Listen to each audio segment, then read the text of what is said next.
Hello everyone, कैसे हैं आप सभी। मैं अर्पित धीमान, आपका मैथ टीचर। आज हम डिस्कस करने वाले हैं फोर्थ चैप्टर क्वाड्रेटिक इक्वेशन। आज हमारा जो टॉपिक होने वाला है वो है आपका एक्सरसाइज 4.1 का सेकंड पार्ट।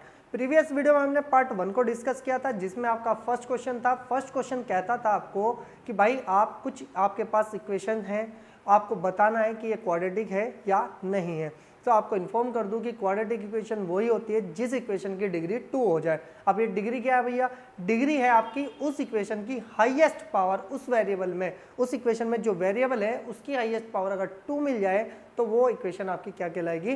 क्वाड्रेटिक इक्वेशन कहलाएगी। हमने इस टाइप्स के 8 क्वेश्चंस आपके प्रीवियस वीडियो में किए थे, आपको अच्छे से समझ में आए भी होंगे। तो मैं आपको फिर एक बात और इन्फॉर्म करना चाहता हूँ, भाई जाइए सबसे पहले इंट्रोडक्शन पार्ट को क्लियर कीजिए और उसके बाद आपको हर एक एक्सरसाइज के हर एक क्वेश्चन में आपको अच्छे से समझ में आने वाला है। क्योंकि अगर आपका इंट्रोडक्शन पार्ट ही कवर नहीं होगा तो आप एक्सरसाइज में थोड़ा सा पीछे रह सकते हैं। ठीक है जी, तो चलते हैं अपनी वीडियो के साथ, करते हैं शुरू आपका 4.1 एक्सरसाइज का पार्ट 2।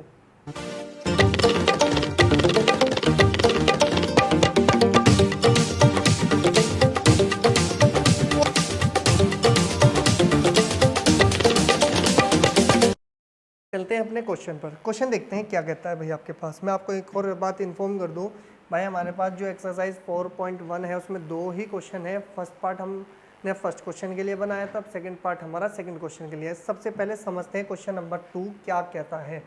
उसने क्या कहा है कि represent the following situations in the form of quadratic equation. मैंने क्या आपके पास कुछ क्वेश्चंस दिए हुए हैं, first part, second part, third part, जितने भी आपके पास, उसमें क्या करना है, सभी सिचुएशंस को पढ़ना है और आपको एक क्वाड्रेटिक इक्वेशन जनरेट करनी है, सोल्व नहीं करना है। ठीक है ना।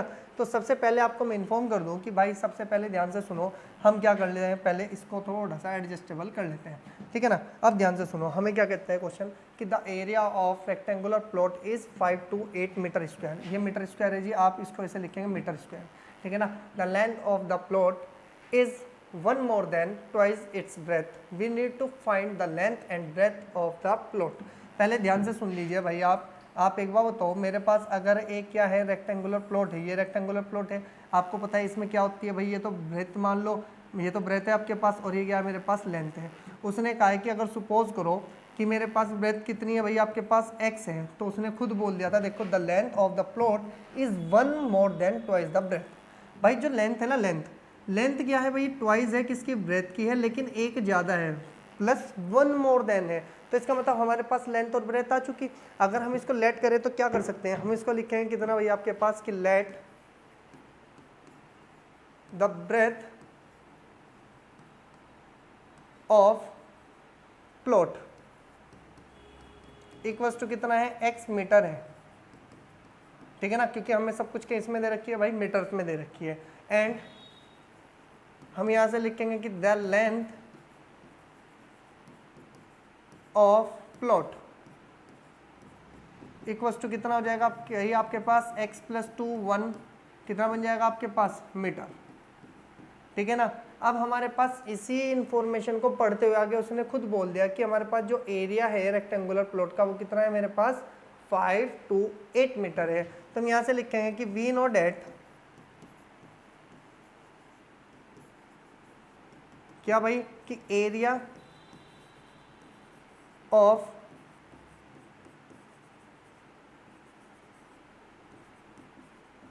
रेक्टेंगुलर प्लॉट इक्वल्स टू, अब ध्यान से देखें, अगर मेरे पास क्या है भाई, आपके पास रेक्टेंगुलर प्लॉट है तो हम क्या लिखेंगे, हमारे पास होता है कि लेंथ मल्टीप्लाई बाय, अगर हमारे पास है तो कितना हो जाएगा आपके पास, ये मिल जाएगा आपके पास ब्रेथ। ठीक है जी, कितनी मिलेगी भाई आपके पास, ब्रेथ मिल जाएगी। अब ध्यान से सुने कि हमारे पास जो रेक्टेंगुलर प्लॉट का एरिया है, एरिया ऑफ रेक्टेंगुलर प्लॉट कितना है भाई मेरे पास, इस चीज़ पे ध्यान दो, कितना है जी मेरे पास 5 to 8 इक्वल्स टू में आपके पास जो लेंथ है वो कितनी दी है भाई, आपके पास x दी है, और मल्टीप्लाई बाय आपके पास जो ब्रेथ है, सॉरी जो ब्रेथ है वो तो आपके पास x है, और लेंथ कितनी है मेरे पास 2x + 1 है। ठीक है ना। अब ध्यान से सुनो, क्या मैं इन दोनों को, सॉरी हमने क्या किया भाई, यहाँ पर गलती से हमने क्या लिख दिया, देखो हमारे पास क्या रहेगा कि प्लॉट का जो एरिया है वो तो है 5 to 8, और इक्वल टू में लेंथ कितनी है मेरे पास, लेंथ है मेरे पास ये कि 2x + 1। वैसे कोई प्रॉब्लम क्रिएट ना होती है हमारे से, क्योंकि हमें पता है कि भाई दोनों मल्टीप्लाई में थे, लेकिन आप इन्फॉर्मेशन जो है उसी को ही लिखें।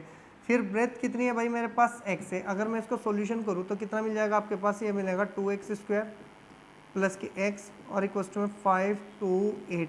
अगर देखा जाए तो ये बन जाएगा 2x² प्लस के x माइनस के 5 2 8। अब मेरे पास जो रिक्वायर्ड इक्वेशन आई यही क्या कहलाएगी भाई आपके पास, इस सिचुएशन का सॉल्यूशन कहलाएगी। हम यहाँ पे क्या लिख सकते हैं कि which is the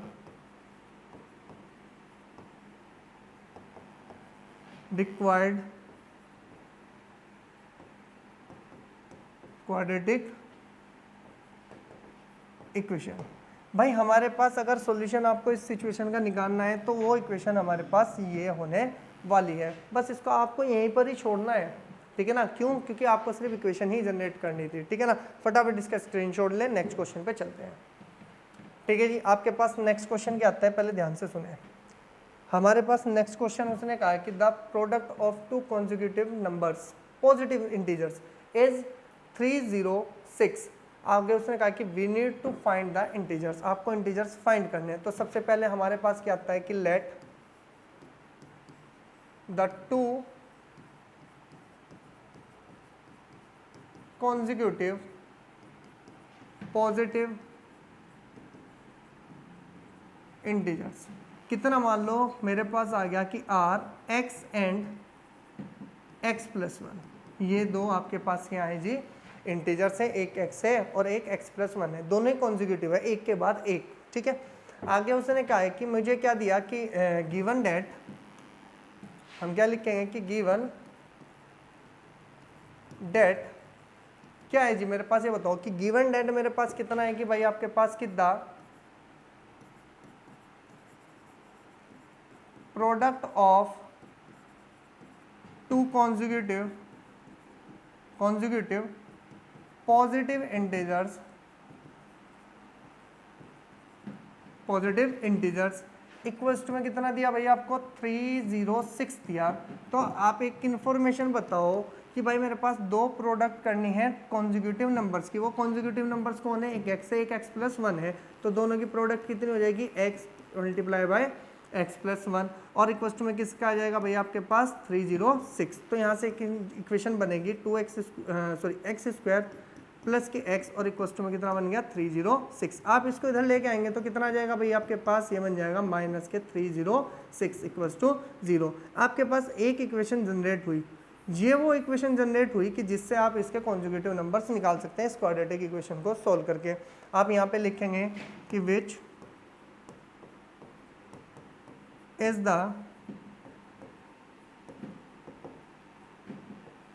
required quadratic equation। भाई आपके पास ये वो इक्वेशन है जिससे आप इस इंटीजर्स को फाइंड कर सकते हैं। फटाफट इसका स्क्रीनशॉट लें, नेक्स्ट पे चलते हैं। फिर नेक्स्ट क्वेश्चन आपके पास क्या आता है, ध्यान से सुनना। देखो भाई सिर्फ आप क्या कर रहे हैं, एक स्टेटमेंट पढ़ते हैं, उसकी इंफॉर्मेशन आप एंटर करा रहे हैं और क्या बना रहे हैं, क्वाड्रेटिक इक्वेशन। ध्यान से सुने कि आपके पास थर्ड क्वेश्चन क्या है। सबसे पहले हम क्या करेंगे कि एक स्टेटमेंट को पढ़ते हैं कि Rohan's mother is 26 years old than him. भाई आप उसने क्या कहा है कि रोहन की जो मदर है रोहन से 26 साल बड़ी है। आगे उसने कहा है कि the product of their age in years 3 years from now will be 316। यानी कि आपके पास क्या है कि 3 साल बाद की बात करी जा रही है कि 3 साल बाद, यानी कि अगर इसकी मदर की एज इस टाइम मान के चलो कितनी है, x है, ठीक है ना। तो आपके पास जो इसकी मदर की एज हो जाएगी वो x + 3 हो जाएगी, 3 साल बड़ी हो जाएंगी। और उसने क्या कहा है कि भाई इन दोनों की जो प्रोडक्ट है 3 साल बाद की, वो इनकी दोनों की प्रोडक्ट कितनी आ जाती है, ईयर्स में 360 आ जाती है। तो how would like to find Rohan's present age, कि आप ये बताएं कि वो कौन सी इक्वेशन हो सकती है जिससे हम इसकी रोहन की प्रेजेंट एज निकाल पाएँ। सबसे पहले अगर हम यहाँ से लिखेंगे कि let the present age of Rohan, ठीक है जी, इक्वल्स टू मान लो x ईयर्स। ठीक है ना। इस टाइम अगर प्रेजेंट की बात करें, रोहन की एज कितनी है भाई हमारे पास x होने वाली है, and the present age of Rohan's mother equals to, अब ध्यान से सुनो कि उन्होंने कहा था कि रोहन की जो मदर है रोहन से कितने ज्यादा है भाई, 26 है। तो इसका मतलब x तो आपका रोहन हो गया, रोहन से कितनी बड़ी है, 26 है। तो ये टोटल कितना बन जाएगा आपके पास, ईयर्स। क्लियर होगी जी बात। अब ध्यान से सुनना है भाई आपको। अब उन्होंने क्या कहा कि according to the problem,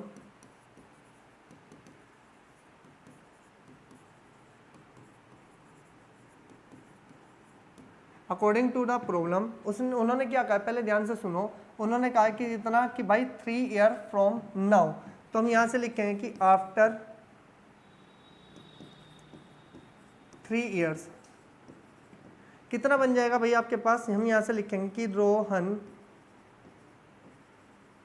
Rohan's as कितनी हो जाएगी भाई आपके पास, ध्यान से सुनो। अगर रोहन की एज आज के टाइम में x है, तो 3 साल बाद कितनी हो जाएगी आपके पास, x प्लस के 3 ईयर। ठीक है ना। अब ध्यान से सुनो, and Rohan's mother age equals to कितनी हो जाएगी भाई आपके पास, ध्यान से सुनो। रोहन की मदर की एज कितनी है, x प्लस के 26 और प्लस के साथ में 3 हो जाएगा, तो टोटल कितनी बन जाएगी आपके पास, x प्लस के 29 ईयर। क्लियर होगी जी बात। अब उन्होंने क्या कहा है कि ध्यान से सुनो कि हमारे पास अगर देखा जाए तो हम क्या करेंगे कि इस पूरे स्टेटमेंट को देखते हुए हमारे पास क्या होता है, उन्होंने कहा है कि अकॉर्डिंग टू क्वेश्चन के अकॉर्डिंग चलना है। तो उन्होंने क्या कहा है कि देखो पहले स्टेटमेंट को ध्यान से पढ़ो कि भाई उसने कहा कि Rohan's mother is 26 year old than him. उसने कहा the product of there edges, कब की, 3 साल बाद की बात कर रहे हैं। ठीक है ना। कितनी होनी चाहिए भाई आपके पास, 360 होनी चाहिए। तो अब यहाँ से देखा जाए तो इस टाइम कितनी एज है भाई आपकी रोहन की, x प्लस 3, मदर की कितनी एज है भाई आपके पास, x प्लस के 29। इन दोनों की प्रोडक्ट किसके इक्वल दी उसने, 360 के आसपास। ठीक है ना, 360 दी ना उसने, ये दी, तो हमने दोनों की प्रोडक्ट करी और 360 के इक्वल रख दी। अब यहाँ से सोल्व करो, इसकी मल्टीप्लाई करेंगे तो एक्स स्क्वायर प्लस के कितना बन जाएगा आपके पास 23x, और साथ में कितना आ जाएगा प्लस के 3x, और प्लस के इसकी मल्टीप्लाई करेंगे तो 9 3 जा 27 7, और कैरी आ गया 2, 9 2 जा 6, और ये बन गया 8 इक्वल्स टू में कितना आ गया आपके पास 360। आप इसको इधर लेके आएंगे तो क्या मिलेगा आपको, ये बताओ। ये मिल जाएगा आपके पास एक्स स्क्वायर प्लस के ये बन जाएगा आपके पास 32x, और अगर मैं आपका 360 को इधर लेके आऊँगा तो प्लस के 87 और माइनस के 360। अब ध्यान से देखा जाए तो ये बन गया एक्स स्क्वायर प्लस के 32x, अब प्लस के कितना, माइनस के कितना बचेगा, देखो 10 में से अगर मैं 7 को माइनस करता हूँ तो 10 में से 7 गए, कितना बच गया मेरे पास 3, और आपके पास कितना बच गया 35 में से अगर 8 घटा दे तो मेरे पास कितना आ गया 27, और इक्वल्स टू आ गया मेरे पास 8। ठीक है ना, सॉरी कितना बचेगा भाई हमारे पास 35 में। ठीक है, और हमारे पास क्या मिला भाई आपके पास, ये एक इक्वेशन आई मेरे पास जो रिक्वायर्ड इक्वेशन आई। अगर मैं आप चाहूँ तो मैं यहाँ से दोनों की एज निकाल सकता हूँ, एक्स निकल जाएगा। तो एक्स कौन था पहले तो ये बता दो, एक्स किसकी एज थी भाई आपके पास, रोहन की एज थी, तो रोहन की तो एज पूछना चाह रहे तो एक्स यहाँ से निकल जाएगा मेरा। तो हम यहाँ से कहेंगे कि विच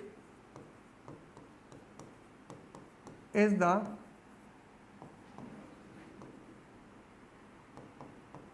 रिक्वायर्ड क्वाड्रेटिक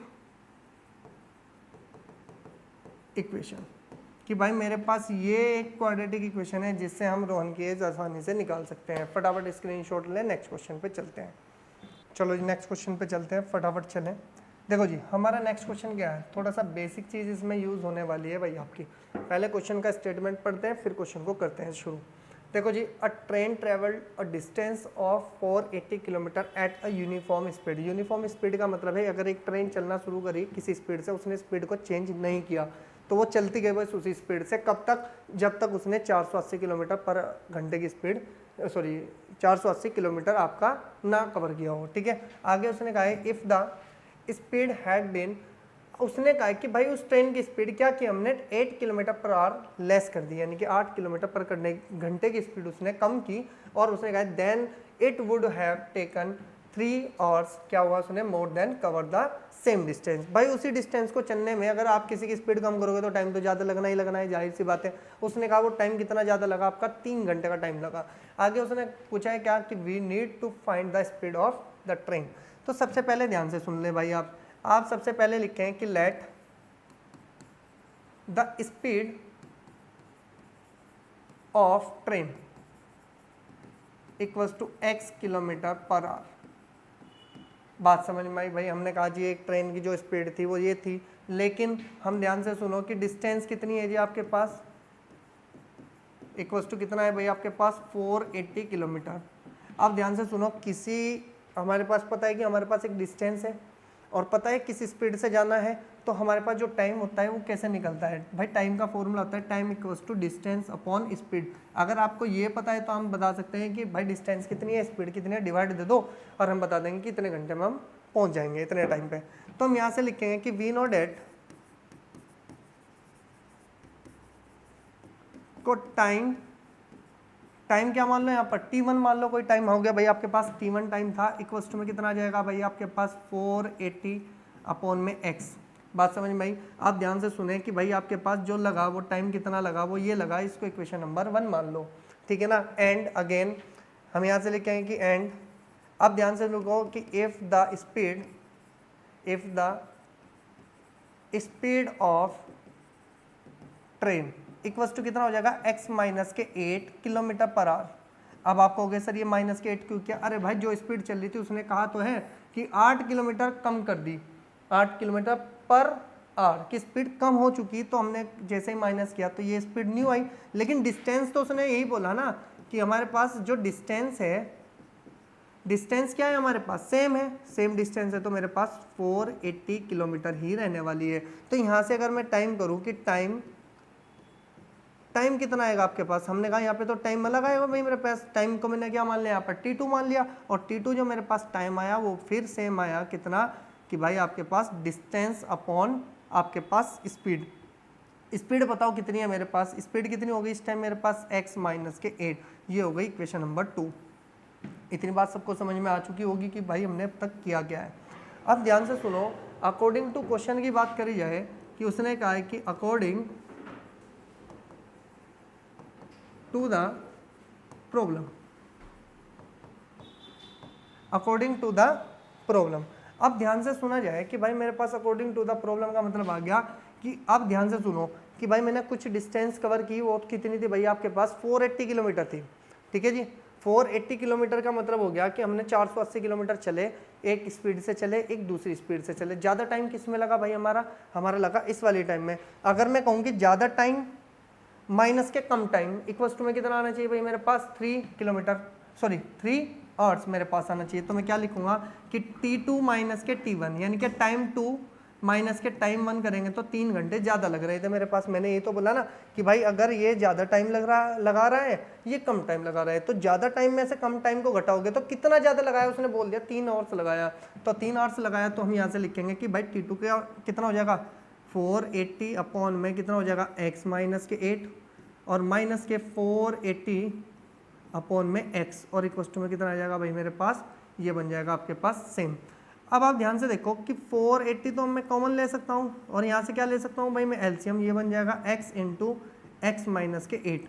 अगर ये है तो ये बन गया आपके पास 3, तो आप ध्यान से देखो ये बन जाएगा 1, कितना बन जाएगा आपके पास, ये मल्टीप्लाई हो जाएगी x और माइनस के x माइनस के 8, और ये बन गया आपके पास सिंपल। आप इसको कैंसिल करेंगे तो कितना बन जाएगा आपके पास, 3 बन जा 3 और ये बन जाएगा 3, आपके पास कितना चल जाएगा आपके पास 3 6 8 और आपके पास एज इट इज 0, ठीक है ना।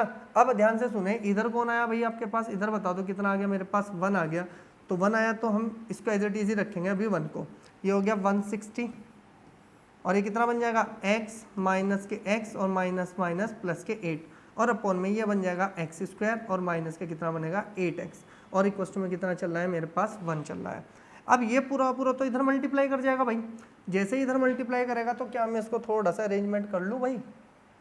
अगर मेरे पास ये आपके पास क्वेश्चन है, क्या मैं इसको इस तरह से लिख सकता हूँ, देखो हमारे पास क्या है, ध्यान से सुनो, ये है, इसकी मल्टीप्लाई दोगी, ये हो गया 160 मल्टीप्लाई भाई देखो x से तो x कट गया, इधर कौन बच गया आपका 8 और इक्वल टू में कितना पहुंच गया आपके पास एक्स स्क्वायर माइनस के 8x।